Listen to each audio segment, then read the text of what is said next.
नमस्कार दोस्तों, मैं जेपी डांडिया आप सभी का आपके अपने YouTube channel dandiya electrical study पर एक बार फिर से स्वागत करता हूं। दोस्तों, आज की इस वीडियो में देखेंगे कि एसी थ्योरी में प्योर रेजिस्टिव सर्किट क्या होता है।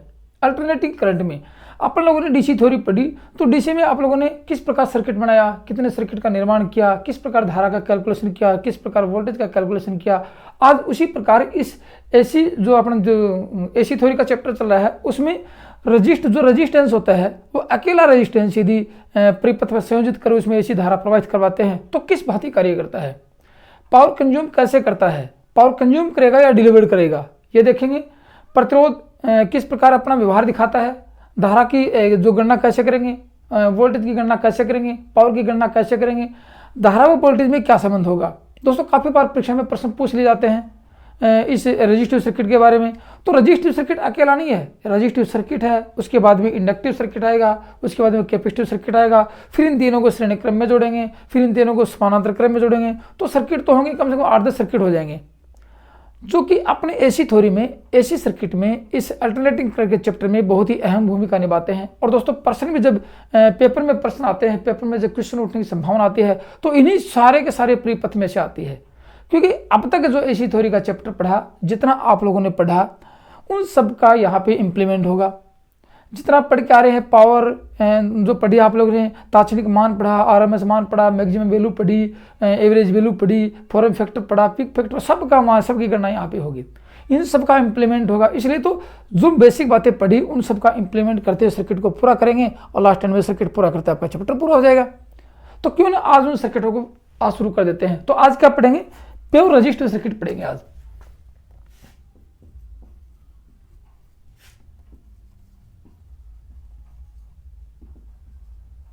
Pure resistive circuit in AC में पढ़ेंगे। डीसी में तो पढ़ते आए हैं कि रेजिस्टेंस क्या होता है, मतलब एक पढ़ेंगे शुद्ध प्रतिरोधी परिपथ। क्या पढ़ेंगे, शुद्ध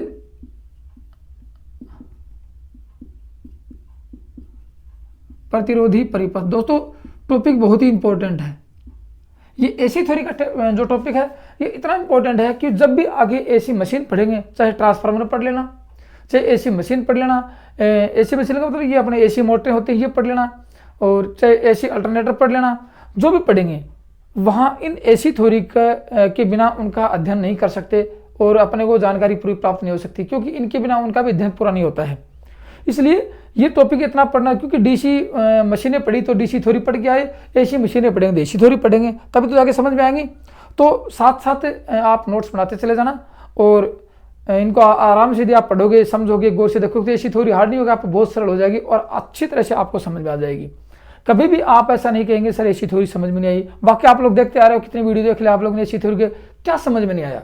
जो समझ में नहीं आता है, जो आपको दिमाग में वो चीज़ें जो घर कर जाती हैं कि सर समझ में आता हार्ड प्रति है, वो कमेंट्स में जरूर लिखो, आपका सॉल्यूशन जरूर किया जाएगा। तो अब क्या पढ़ेंगे इसमें कि शुद्ध प्रतिरोधी परिपथ क्या होता है। इस परिपथ में क्या होगा, केवल शुद्ध प्रतिरोध होगा, बाकी इंडक्टेंस और कैपेसिटेंस नहीं होगा, वह शुद्ध प्रतिरोधी परिपथ कहलाता है। एसी जिसमें प्रवाहित करेंगे। तो मैं आपको सर्किट बना के दिखाता हूं। जैसे ये ले लिया कोई, जैसे ये आप लोगों ने रेजिस्टेंस लगा दिया, ये रेजिस्टेंस लगाया आप लोगों ने। अब इस रेजिस्टेंस के आप डीसी लगाते हो तो डीसी सर्किट बन जाता है, और ये आप लोगों ने लगाई कौन सा, एसी सर्किट लगाया आप लोगों ने। यहाँ कौन सी विद्युत धारा प्रवाहित करी, एसी विद्युत धारा प्रवाहित करवाई आप लोगों ने। एसी सर्किट पढ़ रहे हैं, एसी लगाई, एसी में क्या लगाया, ये वोल्टेज लगाया।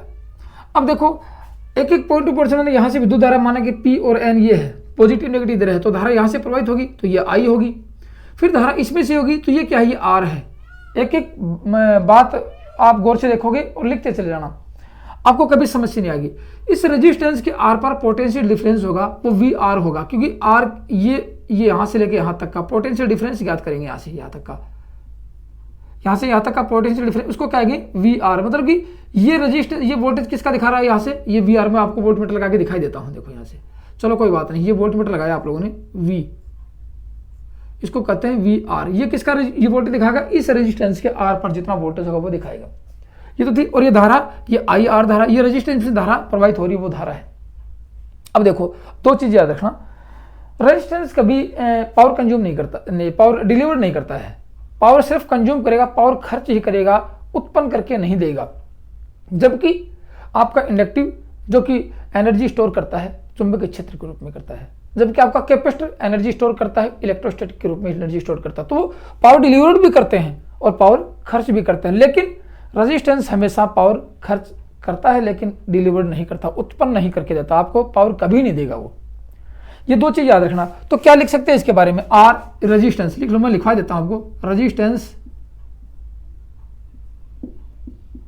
पावर की खपत करता है, ये कर लो बस, खर्च करता है, उत्पन्न नहीं करता है। जबकि एल व सी ये इंडक्टेंस व कैपेसिटेंस दोनों खपत भी करते हैं तथा उत्पन्न भी करते हैं, डिलीवर्ड भी करते हैं, उत्पन्न भी करते हैं। लेकिन ये जो आपको लगा, ये नोट करने बात है, क्योंकि इसी के आधार पर अपन पावर की गणना करेंगे। ये क्या करता है, सिर्फ पावर की खपत करता है, उत्पन्न नहीं करता है। इस परिपथ में क्या होगा, इस परिपथ में लिख लो, इस परिपथ में कोई इंडक्टेंस नहीं होगा, कोई इंडक्टेंस मतलब कि कोई कॉइल का प्रयोग नहीं करेंगे। इंडक्टेंस का मतलब होता है कि किसी प्रकार की कॉइल का प्रयोग नहीं करेंगे, और कोई इंडक्टेंस नहीं होगा, वह कोई कैपेसिटेंस नहीं होगा। कैपेसिटेंस का मतलब कोई भी कैपेसिटर का प्रयोग नहीं होगा। तो क्या कहेंगे, शुद्ध प्रतिरोधी परिपथ कहेंगे। तो शुद्ध प्रतिरोधी परिपथ में इंडक्टेंस होता है, नहीं होता है। याद रखने वाले परीक्षा में आपको कि शुद्ध रेजिस्टिव सर्किट में, प्योर रेजिस्टिव सर्किट में इंडक्टेंस का मान कितना होता है, कोई इंडक्टेंस नहीं होता, कोई एल नहीं होता, कोई सी नहीं होता है। जैसे आपको ये रेजिस्टिव सर्किट में लोड कौन कौन सा हो गया, लैंप रेजिस्टिव सर्किट में आता है। आप ये मान लो जहां कैपेसिटर नहीं होगा और जहां कॉइल नहीं होगी, वो सब आते हैं किसमें, इसमें आते हैं अपने रेजिस्टिव लोड में। हीटर हो गया और आपकी इलेक्ट्रिक आयरन होगी, जो भी आपको लगी टीसी, जो भी आपको लगी जहां कैपेसिटर और कॉइल नहीं है। ये आपके जो घरों में लोड लगाते हैं, जैसे रोड हो गई, पानी गर्म की रोड है, हीटर है, बल्ब है, सब किस में आते हैं। जैसे अपना ये जो प्रेस होती है, आयरन है, सब इसकी ये विद्युत केतली है, सब किस में आते हैं, रजिस्टिव सर्किट में आते हैं, रजिस्टिव लोड में आती हैं।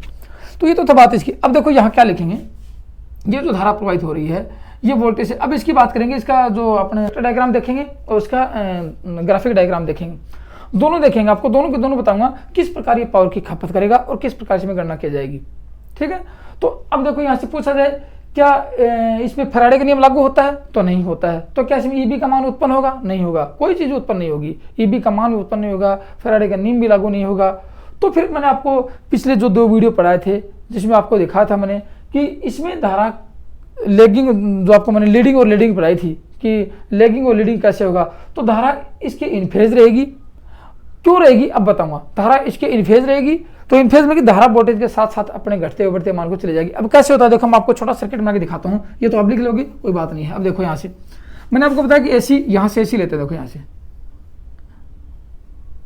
ऐसे, ये है इसका मैग्नीट्यूड, अधिकतम मान है, और इसको टाइम लाइन पे ले लेते हैं। मैं आपको दिखाता हूँ बना के, देखो यहाँ से इसको टाइम लाइन पे लिए, मैंने आपको बताया इसका मैग्नीट्यूड है Vm है। ये आगे चलो, ये कोई कॉइल आगे, इसको आगे बढ़ाएंगे तो ये देखो यहाँ से 0 डिग्री, ये 90 डिग्री, ये 180 डिग्री, ये 270 डिग्री और ये 360 डिग्री, पूरा एक चक्र पूरा हो जाता है यहाँ पे।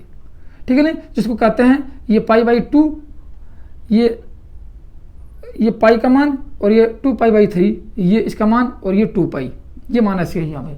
अब इसको एंटी क्लॉकवाइज चलेगी, मैंने आपको बताया एंटी क्लॉकवाइज जो भी राशि चलेगी वो आपकी एंटी फेज राशि, जो एंटी क्लॉकवाइज चलेगी वो लीडिंग राशि होगी। जब इसको एंटी क्लॉकवाइज लेगी, इसका मान मैग्नीट्यूड बढ़ता है। देखो इसका मतलब कि कोण बदलता है, किसमें कोण बदलेगा, तो क्या होगा, एसी का सिंबल यहाँ से, इसका अधिकतम मान ये होगा, इस वोल्टेज का अधिकतम मान ये होगा।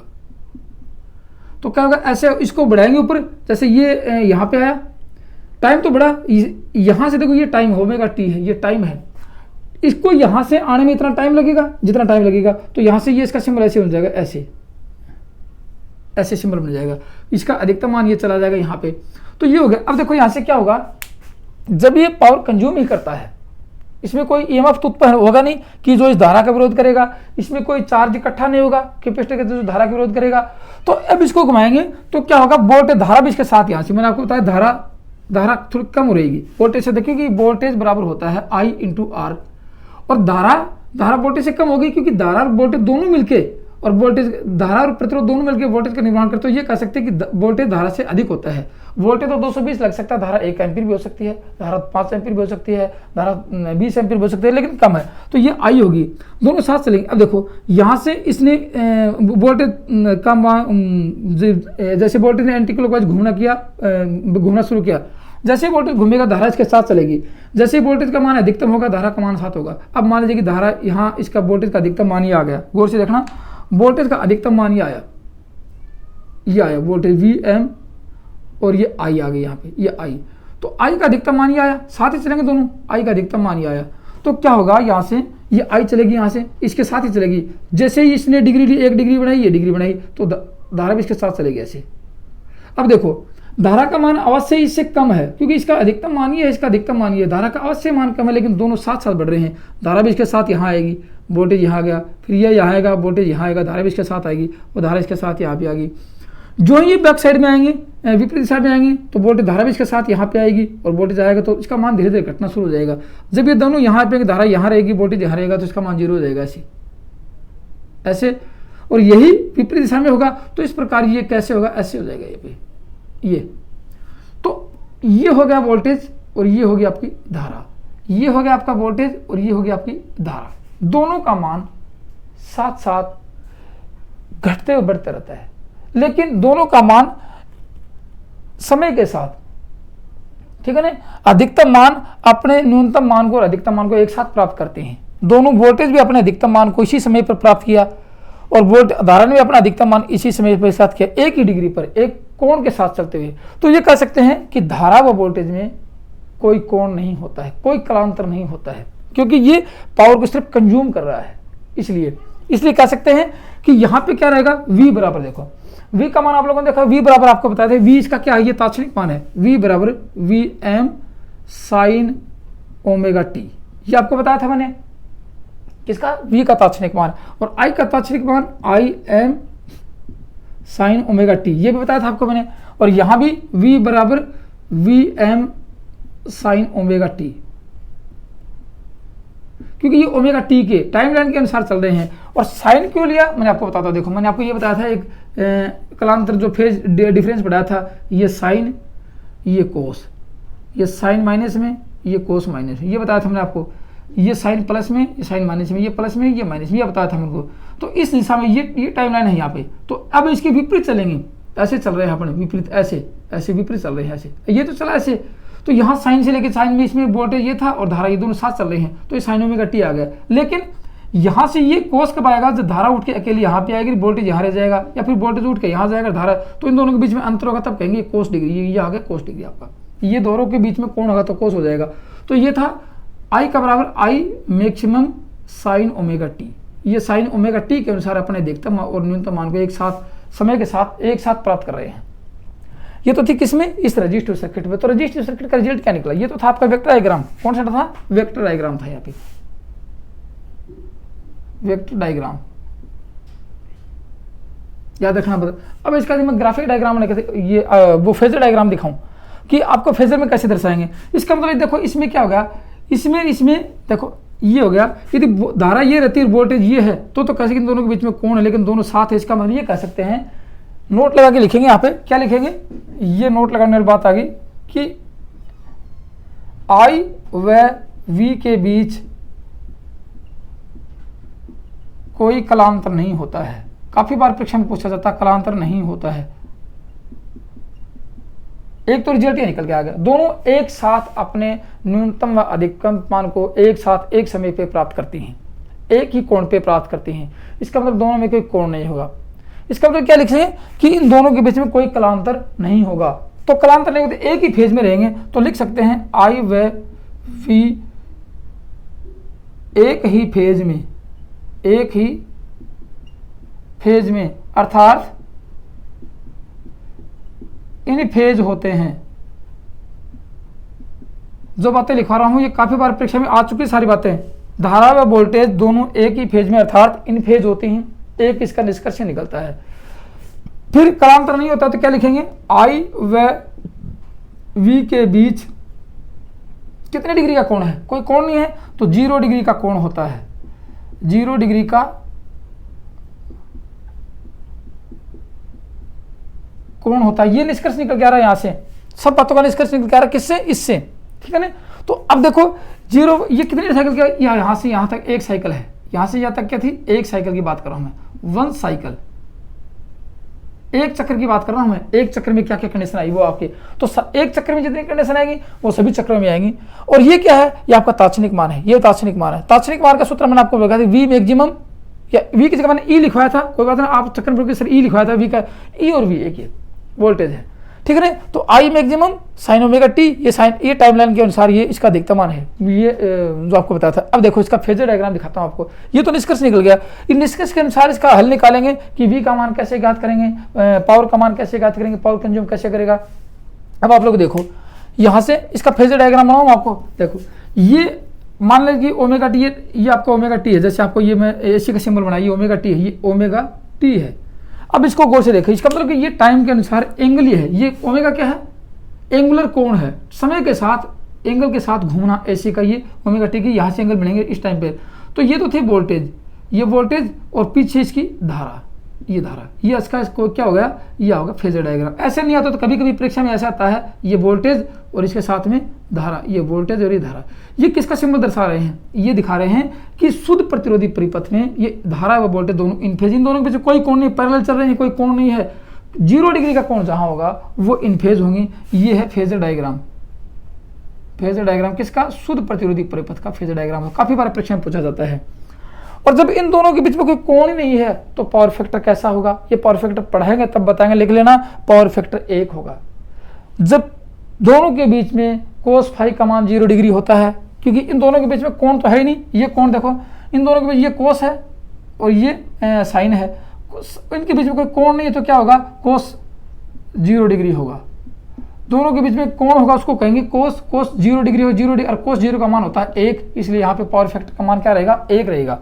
तो लिख दो इस परिपथ में, किसमें? पीएफ, पावर फैक्टर का मान 1 होता है। एक बात है कि ये पावर फैक्टर पढ़ाया नहीं, आपको पढ़ाऊंगा अगले वीडियो में, ठीक है ना। ये तो थी बात इसकी कि इसमें क्या क्या प्रतिक्रियाएं होती हैं। लेकिन अब देखो यहां से यदि आप इसकी बात करेंगे, किसकी? इस परिपथ में यदि दोनों के बीच कोण नहीं है तो ये परिपथ कौन सा परिपथ? यही परिपथ कौन सा? शुद्ध प्योर रेजिस्टिव सर्किट डीसी परिपथ की भांति कार्य करता है। क्या करता है? डीसी परिपथ की भांति कार्य करता है।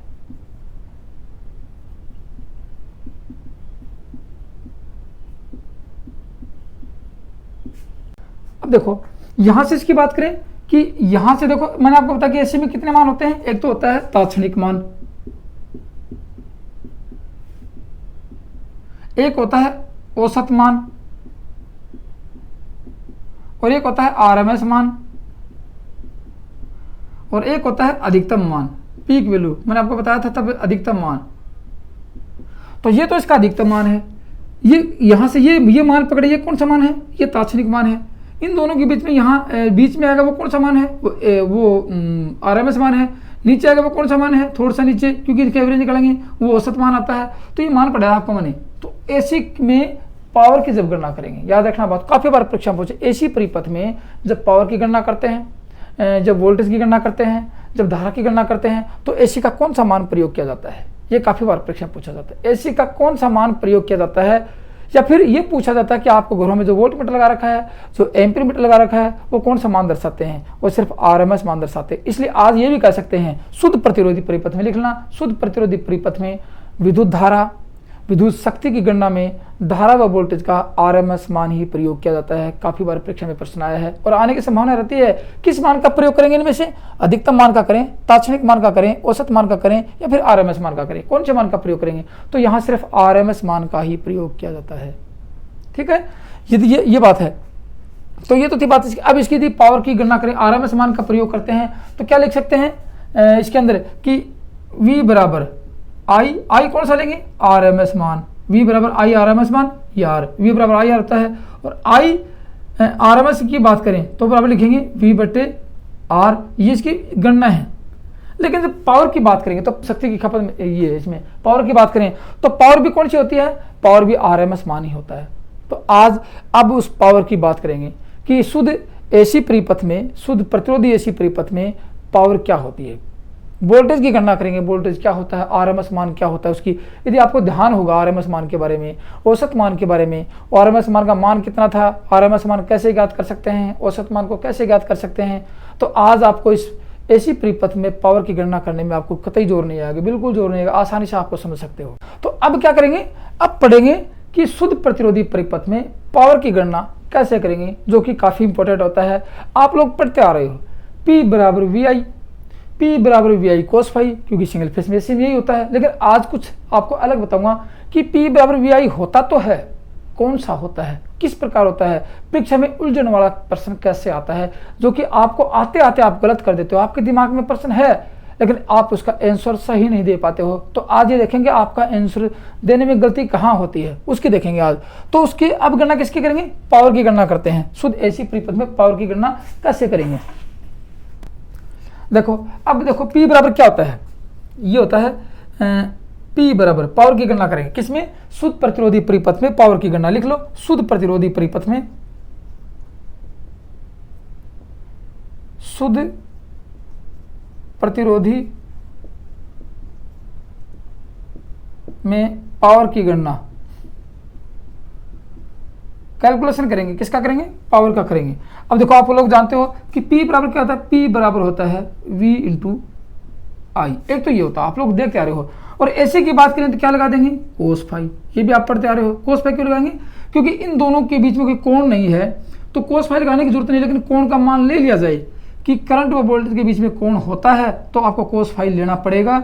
इसलिए एसी में कोस फाई लेना, क्योंकि करंट व वोल्टेज के बीच में कोण कभी भी उत्पन्न हो सकता है, इसलिए कोस फाई का मान लेना अवश्य होता है। लेकिन शुद्ध प्रतिरोधी परिपथ में होता नहीं है तो आप नहीं लेते हो, कोई बात नहीं। लेकिन एसी में क्यों लेते हैं, क्योंकि मान कभी भी उत्पन्न हो सकता है, ये करंट वोल्टेज के बीच का कोण ही होता है, कितने डिग्री का कोण बनता है वो है। अब एक चीज ये देखो, वी कौन सा लिया आप लोगों ने, वी आरएमएस लेते हैं या फिर एवरेज वैल्यू लेते हैं या तात्क्षणिक मान लेते हैं। तो याद रखना ये वी आरएमएस लेंगे, V1 RMS, और ये I भी RMS लेंगे। ये मैं आपको समझा रहा था कि पावर की गणना करते समय करंट और वोल्टेज के RMS मान का प्रयोग किया जाता है। तो कभी कभार ये आता है कि P बराबर V RMS into I RMS, ठीक है ना, और ये इंटू कोस फाई, एक तो ये आता है। कभी कभार क्या आता है, P बराबर V average into I average, ये आता है, और ये कोस फाई। तो आपके सामने समस्या आ गई, आप ये भी पढ़ते आ रहे हो P बराबर VI cos फाई और P बराबर VI cos फाई, तो कौन सा आंसर सही देगा, पता आपको कि V बराबर VI cos फाई होता है, लेकिन ये RMS वाली बात करना। इसलिए किसी भी प्रकार के परिपथ में, शुद्ध प्रतिरोधी परिपथ की बात करते हैं तो एवरेज RMS मान का ही प्रयोग करते हैं। अब RMS मान कैसे होता है, RMS मान कैसे ज्ञात करेंगे, आपसे पूछा जाए कि V RMS कैसे ज्ञात करोगे आप लोग, V RMS मान को ज्ञात करना है। अब आपको ध्यान होगा, आपने नोट्स बनाए होंगे तो ध्यान होगा कि RMS वैल्यू कैसे ज्ञात करते हैं, या तो जिसका मान देते हैं उसको 0.707 से गुणा कर देते हैं। एक तो मैंने आपको ये बताया था, फिर आपको ये बताया था मैंने कि केसी क्रेस्ट फैक्ट का मान बताया था, उसमें बताया कि मैक्सिमम वैल्यू चाहे धारा हो ये, और फिर RMS वैल्यू, ये मैं आपको बताया था, RMS वैल्यू बताया था ना, RMS वैल्यू ये मैक्सिमम वैल्यू है ये अब RMS वैल्यू को ज्ञात करेंगे, गौर से देखना, इसको क्या, तो इन दोनों को वज्र गुणा करेंगे तो RMS वैल्यू ये बताया था, आपको पढ़ाया था मैंने, और मैक्सिमम वैल्यू जो भी होगी करंट की, वोल्टेज की, और अपॉन केसी क्रेस्ट फैक्टर। और क्रेस्ट फैक्टर का मान आपको ध्यान होगा 1.414 होता है, जिसको √2 से दर्शाते हैं। तो मैक्सिमम वैल्यू में √2 का भाग दे देंगे तो RMS मान निकल जाएगा। ये आपको मैंने RMS मान पढ़ाया तब बताया इसके मान कैसे ज्ञात करेंगे। तो ये हो सकता है कि V मैक्सिमम अपॉन √2, ये भी तो हो सकता है। तो V RMS मान ज्ञात करेंगे तो V क्या, V मैक्सिमम √2 आएगा। और यदि I की RMS मान ज्ञात करें, I RMS बराबर, तो I का मैक्सिमम मान आएगा, अधिकतम मान कितना आएगा, और इसमें √2 का भाग दे दो, तो ये क्या माना जाएगा, ये भी किसका मान आ गया, ये भी RMS मान का आ गया। तो इसकी गणना करते समय ये लिख देते हैं, यदि मैं इसकी गणना करते समय ये लिख दूं कि V, इसको इंप्लीमेंट कर दो यहां से, V maximum upon √2 into I maximum upon √2, 2 आ गई। यही आता कभी कभार परीक्षा में, ये आ गया कि P बराबर होता है, P बराबर V मैक्सिमम इंटू या अपॉन 2 और वी मैक्सिमम अपॉन 2। तो अब बताओ, आप ये सही करो, आपके सामने ये क्वेश्चन आ गया ऐसा, तो क्या करोगे? आप इसको गलत करोगे? नहीं, आप इसको गलत नहीं कर सकते। आपके सामने यही आता है, काफ़ी बार परीक्षा में उड़ जाने वाला क्वेश्चन आता है कि P बराबर क्या होता है, और आप लोग झटके जाते हो कि P बराबर VI होता है, P बराबर I स्क्वायर R होता है, P बराबर V स्क्वायर बटे P होता है, P R होता है, ये होता है। लेकिन ये तो कभी देखा नहीं आप लोगों ने कि ऐसा भी हो सकता है, लेकिन आजकल प्रश्न ऐसे ही आते हैं। एक दो बार परीक्षा में पूछा भी गया है कि P बराबर निम्न में से कौन सा फॉर्मूला सही है, P बराबर निम्न में से किसके द्वारा पावर की एक गणना कर सकते हैं, ये आता है। अब इसके लिए आप थोड़ा सॉल्यूशन करके देखोगे तो क्या आएगा आपके सामने, ये भी आ सकता है, P बराबर VM, M का मतलब मैक्सिमम, और IM मतलब मैक्सिमम अपॉन 2 भी आ सकता है। तो यह क्या, ये सही नहीं है? ये भी सही है, क्योंकि √2 को √2 से गुणा करेंगे तो 2 ही आएगा। तो यदि RMS वैल्यू लेते हैं तो ये आपका फॉर्मूला सही है, ये RMS सीधा इंटू आप इसको गुणा कर देते हो। यदि मैक्सिमम वैल्यू लेते हैं तो उसको 2 से गुणा कर देंगे, तो ये भी आता है एक। और यदि साथ में आता है AC की बात करेंगे तो cos फाई जरूर आएगा, तो cos फाई आ गया। तो ऐसा आपके सामने क्वेश्चन अवश्य आता है, जो कि बहुत ही हार्ड माना जाता है, क्योंकि आप याद नहीं करते हो। ये तो थी किसकी बात, कि पावर की गणना कैसे करेंगे। आपके सामने मैक्सिमम वैल्यू आती है तो ये फॉर्मूला आएगा, RMS वैल्यू आती है तो ये फॉर्मूला आएगा, और एवरेज वैल्यू आएगा तो आपके सामने ये फॉर्मूला नहीं आएगा, ये आपके एवरेज वैल्यू का फॉर्मूला नहीं आता है। यदि आप एवरेज वैल्यू से और औसत मान ज्ञात करते, उसका RMS मान ज्ञात कर लेते हो, तो एवरेज वैल्यू भी आपका मान निकाल सकते हैं। ये तो थी बात इसकी किसकी, इस AC के शुद्ध परिपथ में पावर की गणना कैसे करें। तो दोस्तों ध्यान रखना, आप लोग ये 2-3 फॉर्मूले याद मत करके जाना, ये याद रखना। AC का वो जो कुछ फॉर्मूले थे कुछ हार्ड होते हैं, तो ये होता है, तो इसमें से ये निकाल के आप इसका मान ज्ञात कर सकते हो। ये किसका है, AC का है। अब मेरी बात सुनो, जब यहाँ इस आधे धन चक्र में ये क्या है, प्लस माइनस, गौर से सुना मेरी बात, इस आधे धन चक्र की बात करें, कौन से की, इस आधे की, तो यहाँ धारा भी यही है, मैक्सिमम वैल्यू पे है, और वोल्टेज भी अपना मैक्सिमम वैल्यू पे है। तो दोनों के दोनों क्या करेंगे, ये धारा मैक्सिमम, वोल्टेज दोनों मैक्सिमम वैल्यू पे हैं, तो या क्या पावर कंज्यूम नहीं करेंगे, क्योंकि दोनों के दोनों अपने RMS मान पे हैं। तो ये आधा धन चक्र भी पावर की खपत करेगा, क्योंकि यहाँ क्या होगा, P बराबर V इंटू I। V क्या है, धनात्मक है, और I क्या है, ये धनात्मक है, तो P बराबर क्या होगा, पावर की खपत हो जाएगी। लेकिन याद रखना, पावर की खपत होगी। अब इस दिशा में बात करिए तो माइनस में आएगा। आप कहोगे सर इसमें यदि माइनस में बात करें तो क्या पावर घटेगी, क्योंकि यहाँ ऋणात्मक पावर थोड़ी होगी। याद रखना, यहाँ ऋणात्मक पावर नहीं, यहाँ धनात्मक पावर है, तो इधर ऋणात्मक पावर नहीं होने वाली है। काफी बार परीक्षा में ये भी प्रश्न पूछा जाता है।